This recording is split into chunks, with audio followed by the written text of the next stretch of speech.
أشهد أن لا إله إلا الله وحده لا شريك له وأشهد أن محمدا عبده ورسوله أما بعد فأعوذ بالله من الشيطان الرجيم بسم الله الرحمن الرحيم الحمد لله رب العالمين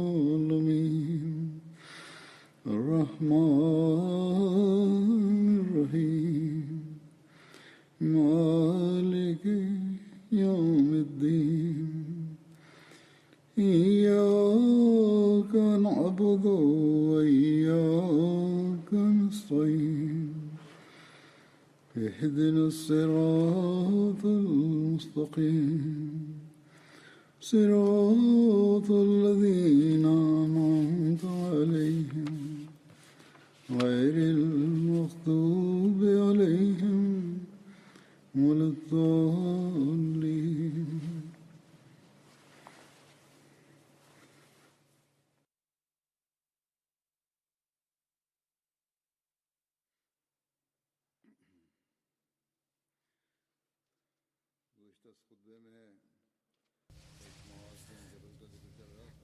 After reciting the Tashahhud, Ta'awuz and Surah Al-Fatiha, Hazrat Khalifa Masih V, Ayyadahullah Ta'ala bin Nasr Aziz stated, I was narrating accounts about Hazrat Muaz bin Jabal in the previous sermon, and I will continue to do so today as well. Hazrat Muaz was extremely charitable and used to spend generously on others. Owing to this, he often had to take loans as well. When the people who had loaned him money pressured him to return the money, he hid in his home for a few days. Upon this, these individuals went to the Holy Prophet ﷺ and requested him to ask Hazrat Muaz to pay back the loan. The Holy Prophet ﷺ sent an individual to Hazrat Muaz and called for him. When the debt of Hazrat Muaz surpassed the value of his belongings, the Holy Prophet ﷺ said that God will have mercy on the person who does not seek his portion. Accordingly, some individuals forgave this debt. However, some individuals still demanded for it to be paid back.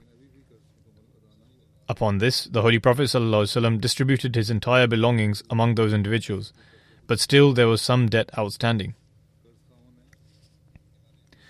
The way it transpired was that each lender received a small portion of their money, but they demanded for the remaining portion to be paid back as well. Upon this, the Holy Prophet ﷺ said to leave the matter for the time being, as there is nothing more to give. Therefore, they ought to take that amount. When Hazrat Muaz was left with nothing, the Holy Prophet ﷺ sent him to Yemen and said that Allah will soon compensate your loss and enable you to pay off your debt.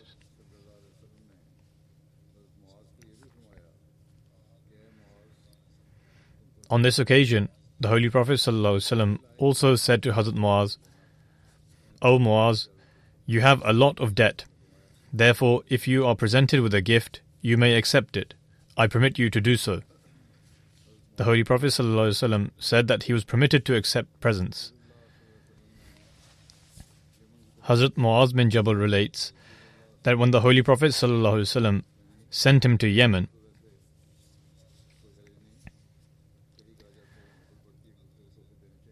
under normal circumstances, there is nothing wrong with accepting gifts.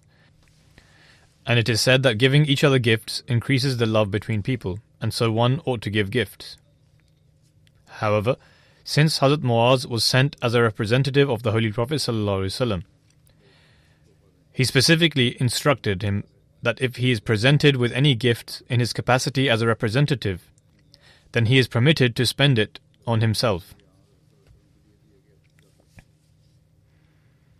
The reason for this was that these gifts were generally given for the treasury or for the Holy Prophet ﷺ.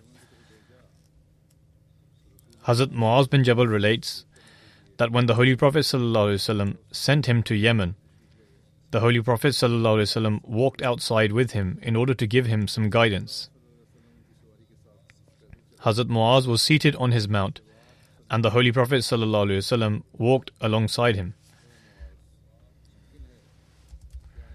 When the Holy Prophet ﷺ completed what he had to say, he added, "O Muaz, it is possible that we may not meet in the coming year, and it is also possible that you pass by my mosque and my grave."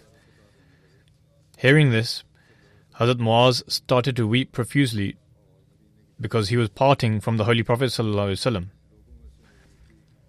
Following this, the Holy Prophet ﷺ turned his blessed face towards Medina and said, "The righteous from among my people are near and dear to me, whoever they may be and wherever they may be."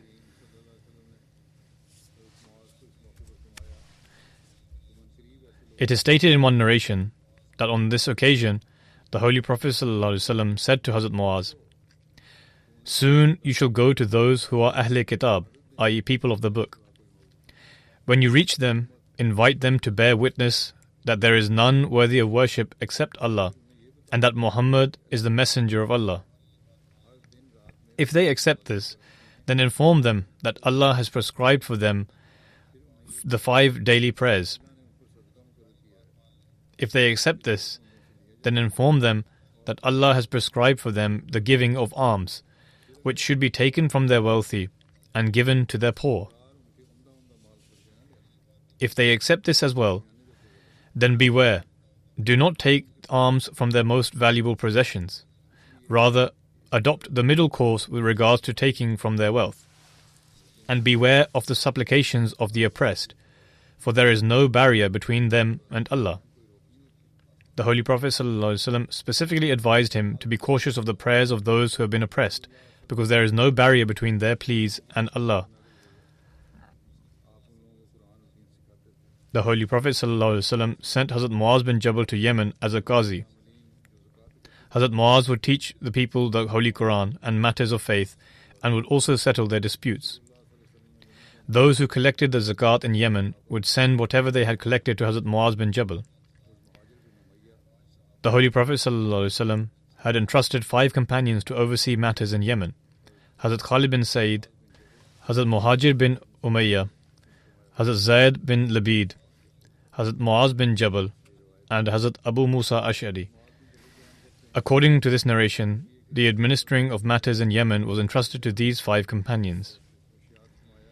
Hazrat Muaz bin Jabal relates that when the Holy Prophet ﷺ sent him to Yemen, he instructed, for every 30 cattle, take a 1-year-old calf as zakat, and for every cattle, take a 2-year-old calf. The Holy Prophet ﷺ was stipulating the prescribed rate of zakat and the threshold on which zakat becomes obligatory. And from every person who has reached the age of maturity, take 1 dinar, or the equivalent in muafira, which was the name of a Yemeni cloth. In fact, muafira was the name of a tribe which made this cloth, and thus the cloth was named after them. This narration is from Musnad Ahmad bin Hanbal. Allama ibn Ishaq states that Hazrat Muaz bin Jabal had a slight limp. When he went to Yemen, he led the people in prayer, and whilst doing so, he extended his leg, meaning he must have placed it before him or extended it to the right or to whichever side his foot was impaired.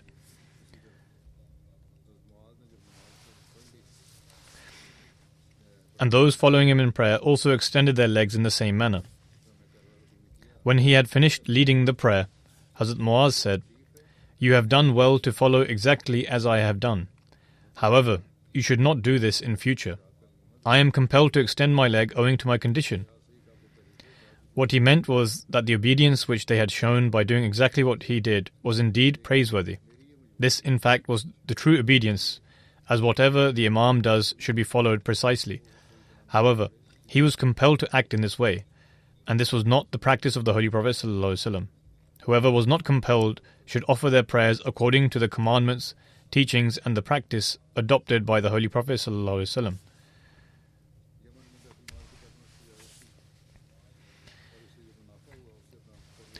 Hazrat Muaz conducted business in Yemen using the money from Bayt al-Mal and repaid his debts with the profits he made. He was the first person to conduct business with the wealth given in the way of Allah the Almighty, and this was done with the permission from the Holy Prophet ﷺ. He also accepted gifts, as a result of which he eventually had 30 livestock animals. Thus, he used this wealth according to the permission granted by the Holy Prophet ﷺ, which most certainly was for the purpose of repaying his debts. He conducted business only to the extent of using the profits to repay his debts.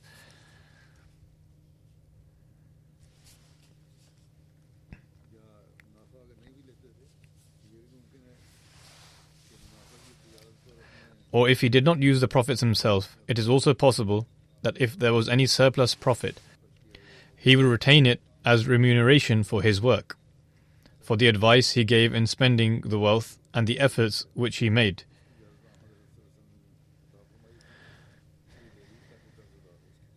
The Holy Prophet ﷺ had given him permission for this, which is why he took it and repaid his debts. This fact seems the most correct, in that he would take a certain amount from the profits as a remuneration, or he took a set amount from the profit. Nevertheless, his actions were in line with the permission granted by the Holy Prophet ﷺ. After the demise of the Holy Prophet ﷺ, when Hazrat Muaz went to perform Hajj, he met Hazrat Umar, who had been appointed by Hazrat Abu Bakr to oversee matters pertaining to the Hajj. Hazrat Umar and Hazrat Muaz met on the day of Tarwiyah. They embraced each other and expressed their condolences to one another for the demise of the Holy Prophet ﷺ. Then they both sat on the ground and began conversing. It is written in Al-Istiyab, a book of history, that Hazrat Muaz was very generous.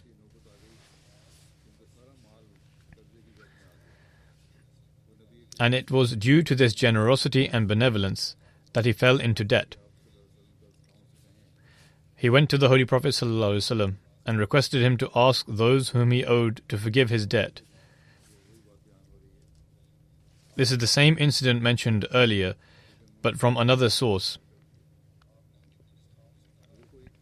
The Holy Prophet ﷺ made this request to those who he owed money to, but they refused to forgive the debt.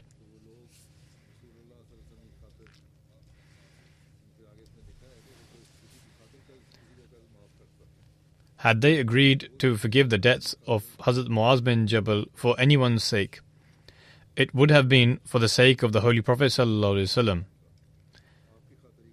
as his rank and status was the greatest. Thus it could only have been for his sake that one would forgive the debts owed to them, or would present financial sacrifices. However, as mentioned earlier, some people refused and said, "O Messenger of Allah, we will take the debt owed to us." Then, in order to repay these debts, the Holy Prophet ﷺ sold off the properties of Hazrat Muaz bin Jabal, and Hazrat Muaz bin Jabal was left with nothing. In the same year as the conquest of Makkah, the Holy Prophet ﷺ sent Hazrat Muaz as a governor for an area in Yemen. Here it becomes clear that he was sent in the capacity of a governor. Thus, any gifts he received in this capacity would have been considered a part of the treasury. He was the first person to conduct business from the treasury using the wealth given in the way of Allah. He remained in Yemen until the Holy Prophet's demise, by which time he had become affluent.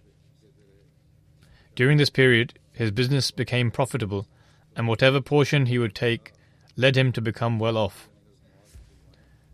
Later, when he returned to Medina, Hazrat Umar radiallahu anhu said to Hazrat Abu Bakr radiallahu anhu that he, i.e. Hazrat Muaz, should be summoned, and aside from the necessities he requires, the rest of his wealth should be taken off him. The Holy Prophet ﷺ only granted him permission for the sake of repaying his debts, and now his debts have been repaid. He should keep the basic necessities he requires. However, he should not have accumulated wealth, according to Hazrat Umar's estimation. Thus, aside from what is required, all other wealth should be returned. The matter was then presented before Hazrat Abu Bakr radiallahu anhu. The degree of love which Hazrat Abu Bakr had for the Holy Prophet ﷺ did not allow him to bear that he should make a decision contrary to something for which the Holy Prophet ﷺ had granted permission. Thus, Hazrat Abu Bakr said, The Holy Prophet ﷺ sent him, and I shall not take anything back from him. He sent him off, saying that he had permission to conduct business and use the profit from it, unless he wishes to return it to me himself, as I will not take anything from him. He went upon the instruction of the Holy Prophet ﷺ and accepted gifts and other things with his permission. Unless he offers it to me himself, I shall not ask him. Hazrat Umar then went to Hazrat Muaz. Hazrat Umar was very resolute when it came to certain principles, so he went to Hazrat Muaz and mentioned this all to him. Hazrat Muaz replied, "The Holy Prophet ﷺ sent me so that I may fulfill my requirements, so I shall not give anything of it. It is also established through the various accounts and the biographies of his life that if he ever did pass through times of prosperity, they would only last for a few days, as he would regularly distribute his wealth among the people. We will see in the accounts later on just how he would distribute it." Hazrat Muaz thereafter went to Hazrat Umar and said, "I accept what you said." Previously he said to Hazrat Umar that he would not give a thing, but after some time he went to Hazrat Umar and said he accepted and consented to what he had asked and would act according to what he said. "For I saw a dream." He must have gone to him after some time because there is mention of a dream. He continued, "I saw in the dream that I am drowning in the water, and you, i.e. Hazrat Umar, rescued me." Hazrat Muaz then went to Hazrat Abu Bakr, related everything to him, and vowed, "I shall not hide a single thing from you," meaning from where and how he received the money. Hazrat Abu Bakr radiallahu anhu said, "I shall not take a thing from you. Yes, you have related all of this to me and accounted for everything, but I shall take nothing from you, and I have given it all to you as a gift." Hazrat Umar, who was also present, said, "This is the best solution." When he came to know of this, that now the Khalifa of the time has made a decision, even after he offered it all himself, Hazrat Umar said to Hazrat Muaz that this is good, and he accepted it out of complete obedience. It did not matter to him as to why it was being taken. All that mattered was that after the demise of the Holy Prophet ﷺ, the decision should rest with the Khalifa of the time as to whether he should be able to spend it or not, or whether he could keep the wealth or not.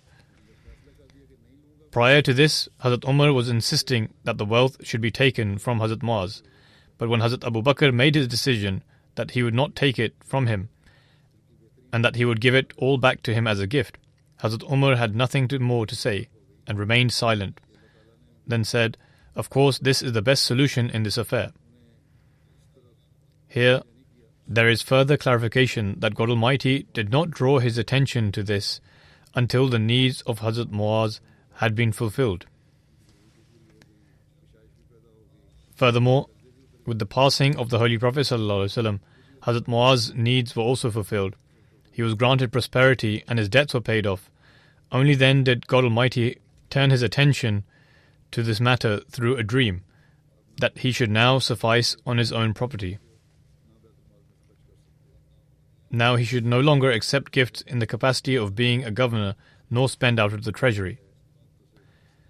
He did not remain there for long after this, but in any case, this was a brief explanation. Hazrat Muaz radiallahu anhu relates that when the Holy Prophet ﷺ sent him towards Yemen, he asked, "How will you deal with the case when it is brought before you?" He answered, "I shall decide in accordance with the Book of Allah." The Holy Prophet ﷺ then asked, "And if you do not find the command in the Book of Allah?" To which Hazrat Muaz replied, "I shall decide in accordance with the practice of Allah's Messenger." The Holy Prophet ﷺ then asked, "And if you do not find the instruction in the Sunnah of the Messenger of Allah?" Hazrat Muaz answered, "I shall form my opinion according to my reasoning and shall not show any carelessness in this regard." Hazrat Muaz states that when the Holy Prophet ﷺ had listened to these three things, he hit his hand on my chest and said, "All praise belongs to Allah. All praise belongs to Allah, who has enabled the ambassador of the Messenger of Allah to become a source of joy for him."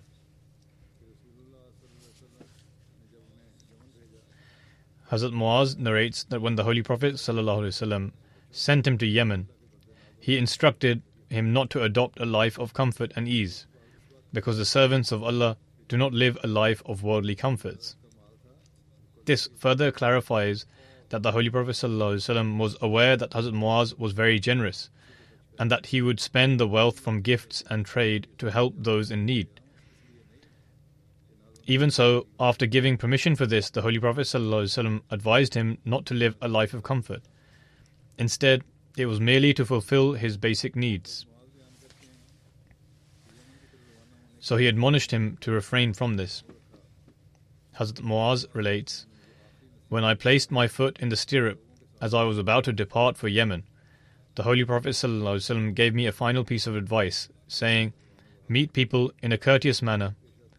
Meet people in a courteous manner.' Look at the state of the Muslims nowadays. Are they behaving themselves in this manner when they celebrate Miladun Nabi? The true essence of celebrating this is to follow the example of the Holy Prophet ﷺ and to act upon his teachings."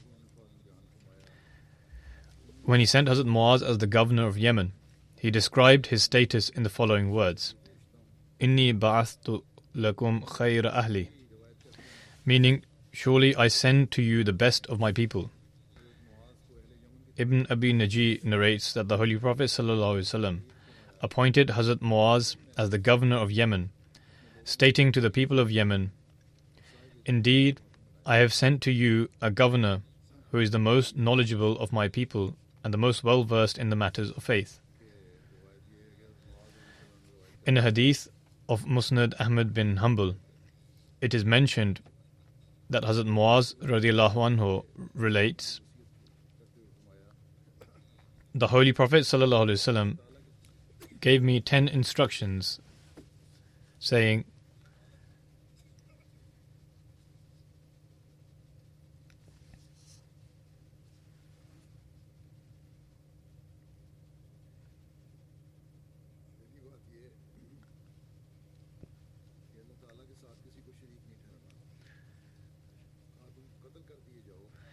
the first is to not associate any partners with Allah, even if you are killed or thrown into the fire.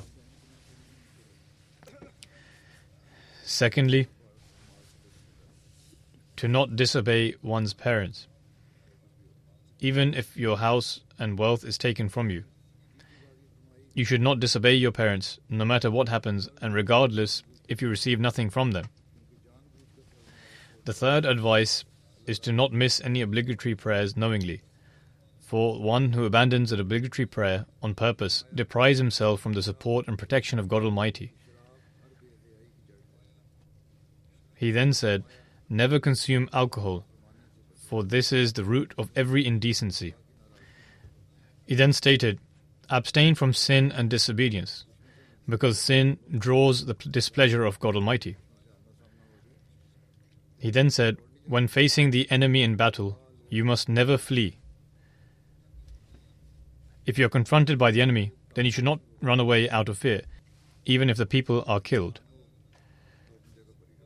He then stated, "If the people are afflicted with an epidemic such as the plague, they should remain where they are. If they reside in an area where there is an outbreak of the plague, then the Holy Prophet ﷺ has instructed that one should remain where they are." The Holy Prophet ﷺ further stated, "Spend on your family according to your means, fulfill their rights, and do not show any negligence in their moral training." Even if he had to show a little strictness in their moral training, then he should do so, to ensure for a good upbringing. Instill the fear of God in them. These were the 10 things the Holy Prophet ﷺ advised him about.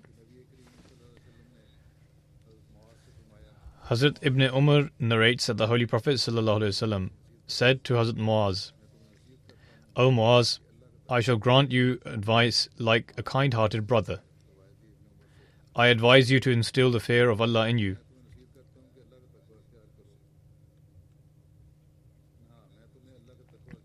I advise you to instill the fear of Allah in you.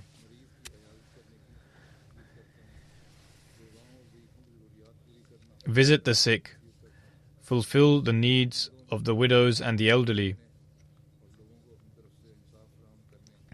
comfort those who are in need, dispense justice, speak the truth, and never allow your fear of being rebuked to stop you in matters relating to God.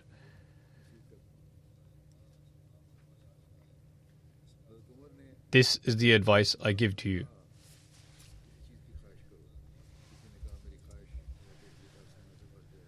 On one occasion, Hazrat Umar asked his companions to express their desire for something.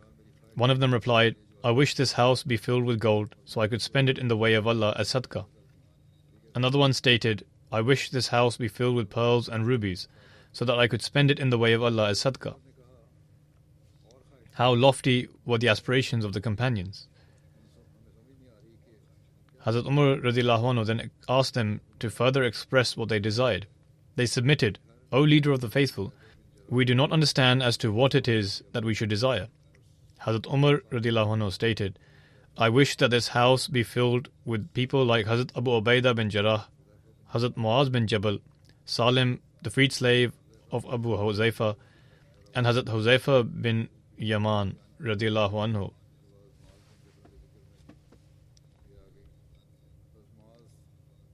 I have mentioned this narration previously as well, and this time it has been narrated with reference to Hazrat Muaz bin Jabal. Hazrat Muaz lived in Yemen for 2 years, from 9 Hijri to 11 Hijri. On one occasion, Hazrat Umar bin Khattab placed 400 dinar in a money pouch and told one of his emissaries to take it to Hazrat Abu Ubaidah bin Jarrah and remain there for a while and to take note of what he did with it. This account was mentioned in the previous sermon with reference to Hazrat Abu Ubaidah bin Jarrah, but I did not mention the entire account. However, I shall narrate the full account now. And so, the emissary went to Hazrat Abu Ubaidah bin Jarrah with a small pouch of money and said, "The leader of the faithful has given this to you and said you may use it to fulfill any need you may have with it." Hazrat Abu Ubaidah replied, "May Allah bestow His mercy upon him." He then called one of his maidservants and told her to give 7 dinars to such person, 5 dinars to such, and 5 to such, and in this way he distributed the entire amount. In other words, he called his maidservant and asked her to distribute all the wealth to the various houses who perhaps were in need of it. The emissary returned to Hazrat Umar and related the entire incident. Hazrat Umar had prepared another pouch for Hazrat Muaz which contained an equal amount of money that was sent to Hazrat Abu Ubaidah bin Jarrah.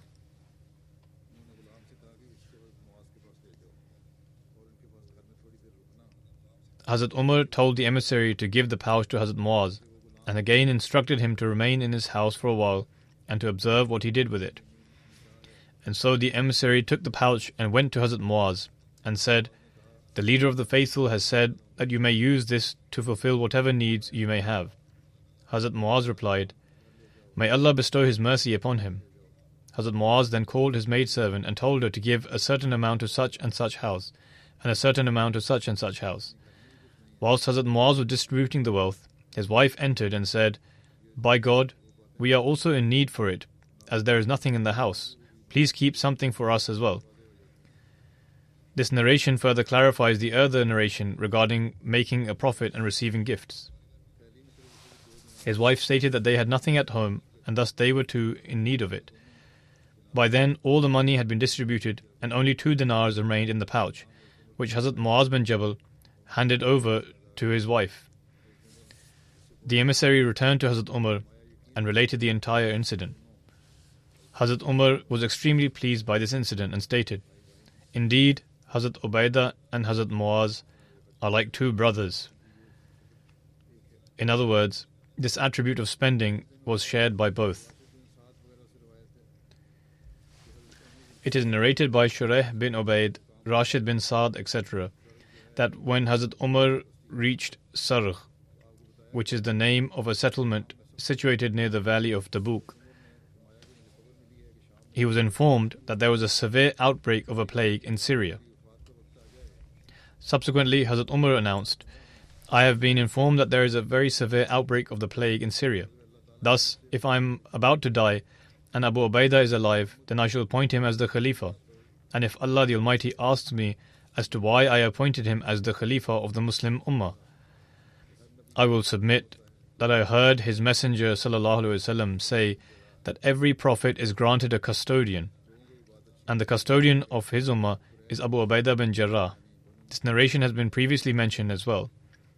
However, people expressed their concern over this and inquired as to what would happen to the prominent members of the Quraysh, i.e. the Banu Fair. Hazrat Umar then stated, if my demise is imminent and Abu Ubaidah Jarrah has also passed away, then I shall appoint Muaz bin Jabal as the Khalifa. If my Lord, the Glorious and Exalted, were to ask me as to why I appointed him, I will submit that I heard his messenger say that on the Day of Judgment, Muaz bin Jabal will walk ahead of the scholars of the faith. This was the lofty status Hazrat Muaz bin Jabal occupied in regards to his knowledge.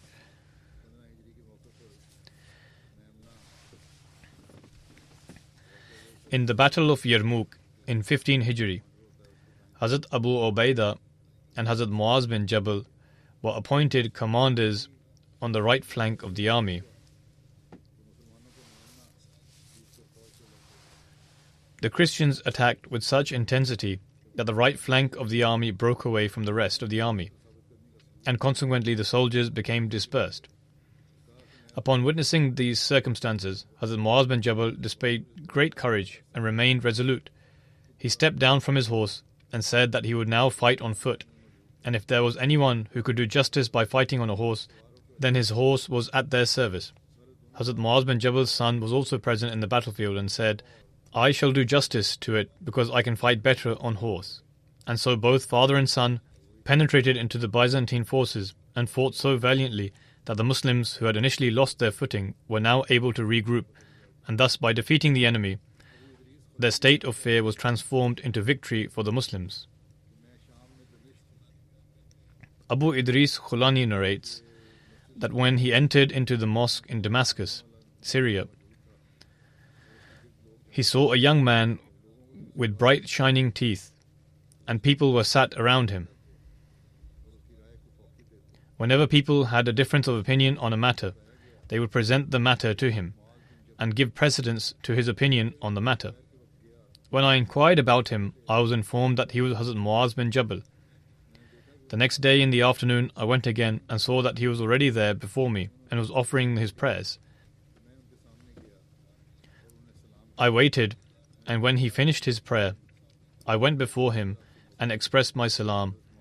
I then said, I swear by Allah, I love you for his sake. Hazrat Muaz bin Jabal asked, do you swear by Allah? I replied, yes, I swear by Allah. Hazrat Muaz bin Jabal again asked, do you swear by Allah?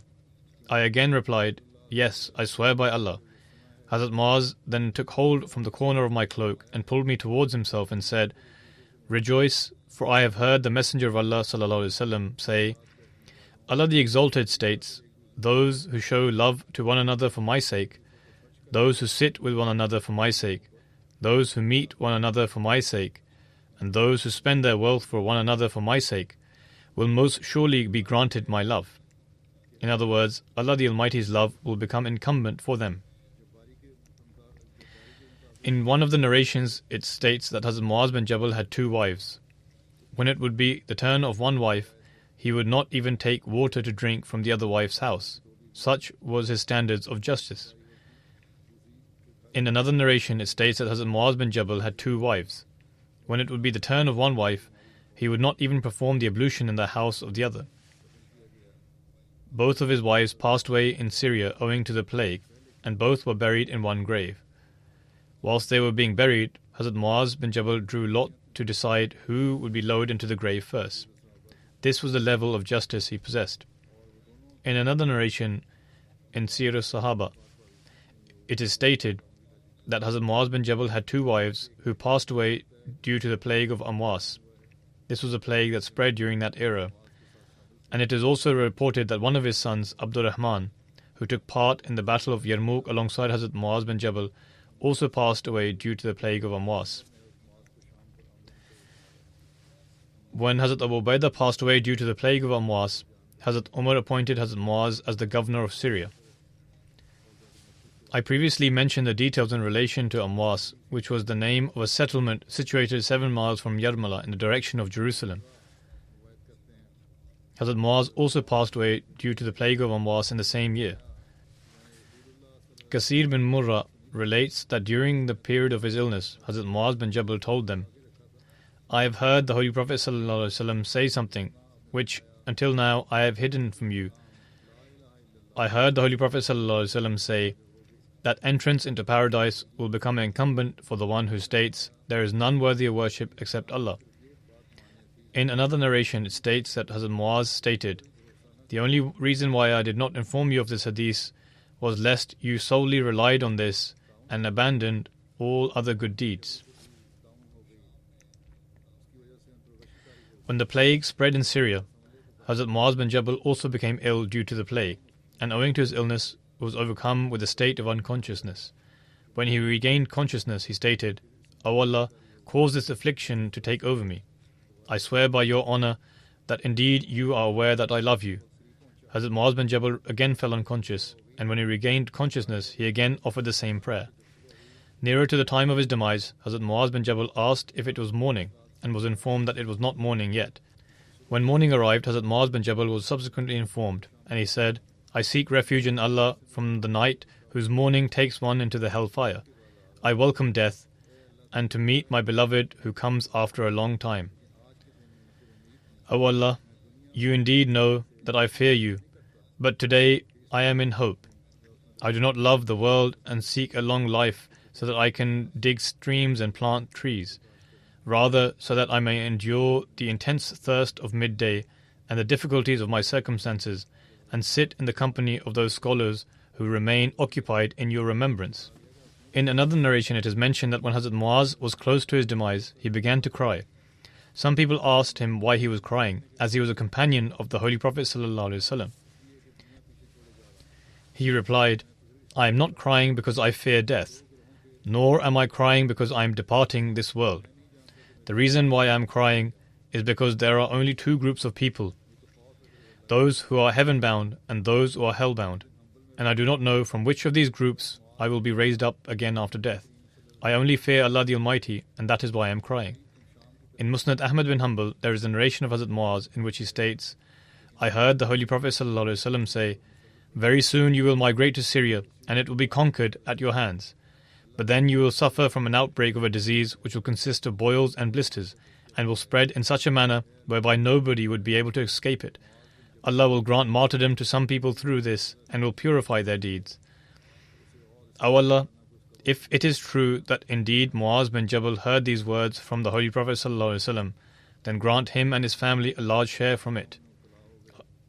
Thus they all suffered from this plague, and not a single one survived.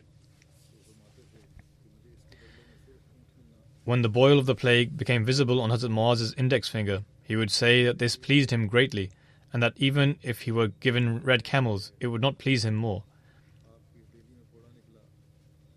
In Tabari, it is stated that a boil developed in the palm of his hand. He would look at this boil and kiss the back of the same hand, saying, there is nothing in this world that I would exchange for this. Hazrat Muaz bin Jabal passed away in 18 Hijri. There are varying opinions with regards to his age at the time of his demise. His age has been recorded as 33, 34 or 38 years old. The total number of narrations by Hazrat Muaz is 157. 2 of these hadiths are such that are found in both Bukhari and Muslim. The next companion whose accounts I shall narrate is Hazrat Abdullah bin Amr. Hazrat Abdullah belonged to the Banu Salama clan of the Khazraj tribe of the Ansar. His father's name was Amr bin Haram, and his mother's name was Rabab bint Qais. Hazrat Abdullah bin Amr was born approximately 40 years before the migration. In other words, at the time of the migration to Medina, he was 40 years old. Hazrat Abdullah bin Amr was the father of the renowned companion Hazrat Jabir bin Abdullah. Hazrat Abdullah bin Amr was the brother-in-law of Hazrat Amr bin Jamuh. Hazrat Abdullah bin Amr took part in the second pledge at Aqaba, and he was among the 12 chiefs appointed by the Holy Prophet ﷺ. He took part in the Battle of Badr and Uhud and was martyred in the latter. According to some narrations, Hazrat Abdullah bin Amr was the first Muslim to be martyred during the Battle of Uhud. With regards to how he accepted Islam, Hazrat Ka'b bin Malik radhiyallahu anhu narrates, "We had agreed to meet with the Holy Prophet ﷺ at Aqaba in the middle day of Ayyam Tashriq, which is the last 3 days of Hajj, from 11th up to 13th Dhul Hijjah. As mentioned before, Aqaba is situated between Makkah and Mina. When we completed the Hajj, the appointed night approached in which we had promised to meet the Holy Prophet ﷺ. We went with Hazrat Abdullah bin Amr, who was one of the leaders and recognized chiefs of our tribe. We had concealed our plan from the idolaters who were with us. We said to him, 'O Abu Jabir, you are our noble chief and among the leaders from us.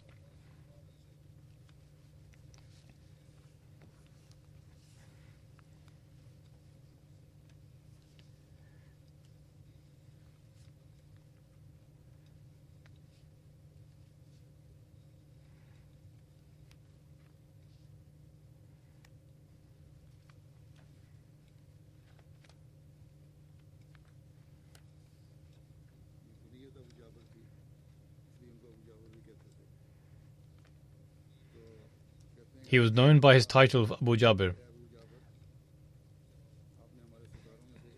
He further narrates, "We said to him, 'O Abu Jabir, you are our noble chief and among the leaders from us. We do not wish for you to become the fuel of the hellfire.' We then invited him to accept Islam and informed him about the plan to meet with the Holy Prophet ﷺ in Aqaba. He accepted Islam and took part in the pledge at Aqaba. He was also appointed as one of the chiefs. Hazrat Jabir bin Abdullah narrates that he, along with his father and 2 maternal uncles, were all part of those who pledged allegiance at Aqaba. A narrator, Ibn Uwayna, states that one of them was Hazrat Bara bin Ma'rur. I have narrated the details about the second pledge at Aqaba from Sirat Khatam al-Nabiyyin previously in relation to one companion. In fact, it was in relation to 2 companions.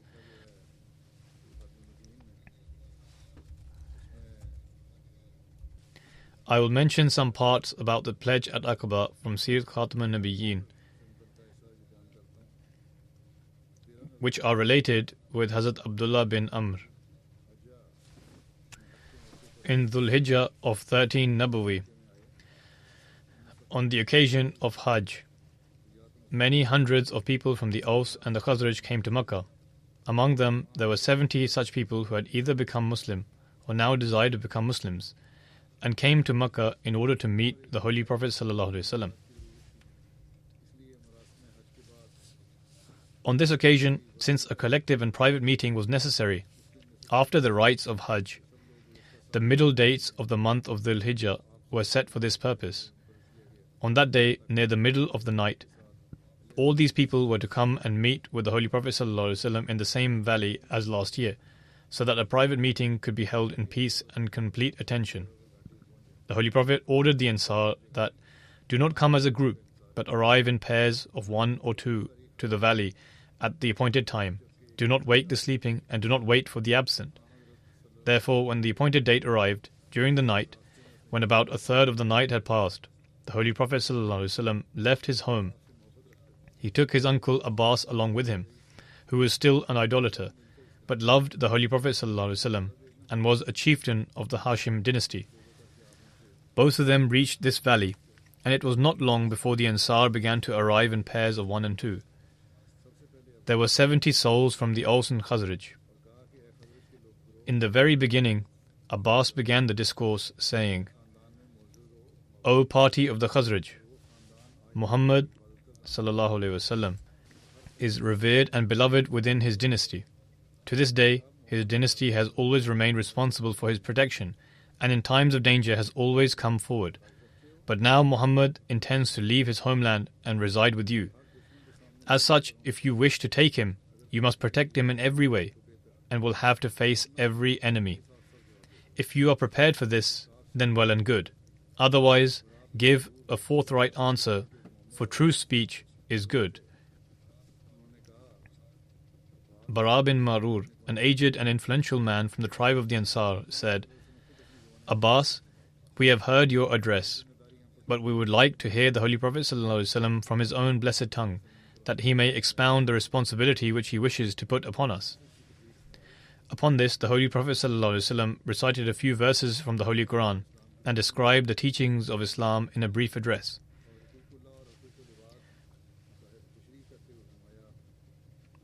Whilst alluding to Huququllah and Huququl Ibad, the Holy Prophet ﷺ said, With regards to myself, all I desire is that just as you protect your dear ones and your kindred, if need be, you deal with me in the same manner.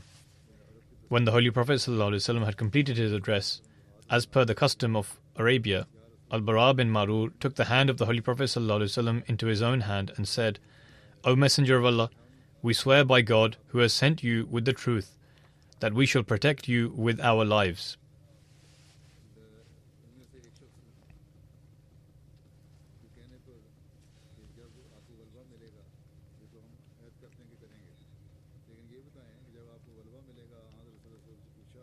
They pleaded to do this, but one person asked the Holy Prophet ﷺ that when he will be granted victory, will he leave them? The Holy Prophet ﷺ laughed and said, Your blood shall be mine, your friends shall be my friends, and your enemies shall be my enemies. Upon this, Abbas bin Ubadah Ansari looked to his companions and said, O people, do you understand the purpose of this treaty and pledge? This means that you should prepare yourselves to confront everyone, no matter who they may be and irrespective of their background. And you should be ready to offer any sacrifice.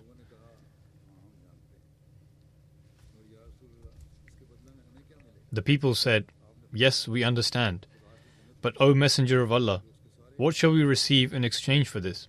The Holy Prophet ﷺ said, You will receive the paradise of Allah, which is the greatest of all his rewards. Everyone said, We agree to this bargain. O Messenger of Allah, extend your hand. The Holy Prophet ﷺ brought forth his blessed hand, and this group of 70 devotees was sold at the hand of the Holy Prophet ﷺ in a defensive pact. The name of this bay'at is the second bay'at al-Aqaba. When the bay'at had taken place, the Holy Prophet ﷺ said, Moses appointed 12 chiefs among his people, who served as their supervisors and protectors. I also wish to appoint 12 chiefs from among you, who shall be your supervisors and your protectors. They shall be like the disciples of Jesus unto me, and they shall be answerable to me regarding the people. As such, propose the names of worthy men before me. Therefore 12 men were proposed, who the Holy Prophet ﷺ approved, and appointing each as a supervisor to one tribe, he explained to them their duties. For some tribes, the Holy Prophet ﷺ appointed 2 chiefs. In any case, Hazrat Abdullah bin Amr was also appointed as one of these 12 chiefs. According to one narration, during the Battle of Uhud, when Abdullah bin Ubay bin Salul, who was the leader of the hypocrites in Medina, rebelled, Hazrat Abdullah bin Amr tried to advise him and those with him. Hazrat Jabir bin Abdullah narrates, My father, Abdullah bin Amr, and my maternal uncle were martyred during the Battle of Uhud. My mother, according to other narrations it was his aunt, who was the wife of Hazrat Amr bin Jamuh, was taking their bodies back to Medina on a camel, when a messenger from the Holy Prophet ﷺ announced that the deceased should be buried where they were slain. Subsequently, both of them were taken back and buried where they fought. In another narration, Hazrat Anas bin Malik radhiyallahu anhu states, during the Battle of Uhud, news reached the people of Medina that the Holy Prophet ﷺ had been martyred. Upon hearing this news, the people became anxious and restless. One Ansari woman made her way towards Uhud, and on the way she saw the bodies of her father, son, husband, and brother laying on the floor. The narrator continues, I do not know whose body she came across first. She asked, Who are these people? She was informed that they were the bodies of her father, her brother, her husband, and her son. She asked, How is the Messenger of Allah sallallahu alaihi wasallam? The people informed her that the Holy Prophet sallallahu alaihi wasallam was standing before her. She went to the Holy Prophet sallallahu alaihi wasallam and held on to his mantle, saying, O Messenger of Allah sallallahu alaihi wasallam, may my parents be sacrificed for your sake. Seeing you alive and well, I have no worry for any departed one.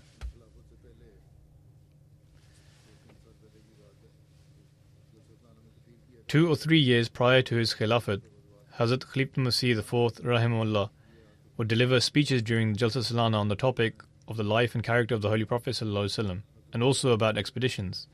He related an incident about Hazrat Abdullah bin Amr, which I will narrate here. He stated that the sister of Hazrat Abdullah bin Amr, i.e. the wife of Hazrat Amr bin Jammu, like her brother, had immense love for the Holy Prophet ﷺ. Her husband was martyred in this battle, her brother was martyred in this battle, and also her son was martyred in this battle. However, the joy of learning about the well-being of the Holy Prophet ﷺ overpowered any grief of her departed ones.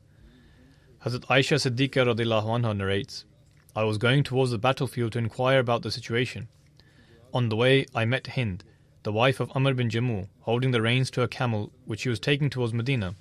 I asked her about the situation in the battlefield. She replied, Alhamdulillah, all is well. The Holy Prophet ﷺ is alive and well. In the meantime, I noticed the camel was loaded with something. I inquired what was loaded on the camel, to which she replied, It is the bodies of my husband, Amr bin Jammu, my brother Abdullah bin Amr, and my son Khalad. Saying this, she tried to return towards Medina. However, the camel sat down and refused to move. When it eventually stood up, it refused to go in the direction of Medina. She then moved the reins in the direction of Uhud, to which the camel began moving without any reluctance. Hazrat Khalifat Masih IV rahimahullah then says, This was a condition of this woman and her love for the Holy Prophet sallallahu alaihi wasallam. At the same time, the Holy Prophet sallallahu alaihi wasallam ordered the companions to search for the bodies of Amr bin Jammu and Abdullah bin Amr, and for them to be buried in the same grave, as they had love for each other in this world also. The Holy Prophet ﷺ held both of them in high regard. In one narration it is stated that when Hazrat Abdullah bin Amr was about to depart for the battle of Uhud, he called his son Hazrat Jabir and said, O my son, I believe I will be among the foremost martyrs. By Allah, aside from the Messenger of Allah sallallahu alaihi wasallam, there is no one dearer to me from among those I leave behind than you. I have some debt. Repay the debt for me. I also command you to show kindness and benevolence to your sisters. Hazrat Jabir then relates, The next morning, my father was the first to be martyred, and the enemy cut off his nose and ears. Hazrat Jabir bin Abdullah narrates, When the Holy Prophet ﷺ came for the burial of the martyrs of Uhud, he said, Bury them in the state they are in, as I am a witness over them. No Muslim who was injured in the way of Allah will come before Allah on the Day of Judgment, except with blood flowing from their wounds. The color of the blood will be saffron, but will smell like musk. In other words, they will be among the chosen ones of Allah the Almighty. There is no need to bathe them or bury them in special clothes, as they ought to be buried in the way they were martyred. Hazrat Jabir states that his father was wrapped in a single sheet. The Holy Prophet ﷺ would ask who knew the most Quran, whilst the martyrs of Uhud were being buried. The Holy Prophet ﷺ would inquire who knew the most Quran from those being buried. When they would indicate towards someone, the Holy Prophet ﷺ would instruct to lower him into the grave before his compatriots. In other words, those who knew more of the Quran were buried first. And about Hazrat Abdullah bin Amr, the people would say that he was the first to be martyred on the day of Uhud.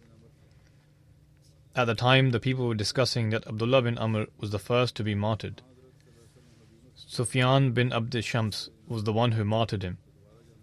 The Holy Prophet ﷺ led his funeral prayers before the second attack and instructed for Abdullah bin Amr and Amr bin Jamuh to be buried in the same grave, as they had love and respect for each other.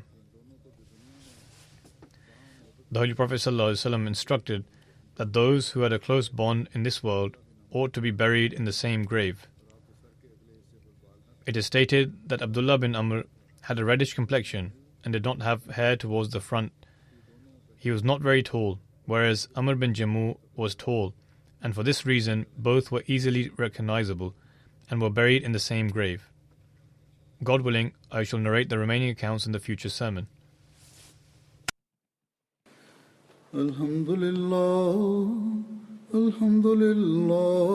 nahmaduhu wa nasta'inuhu wa nastaghfiruh wa nu'minu bihi wa natawakkalu alayhi wa na'udhu billahi min shururi anfusina wa min sayyiati a'malina.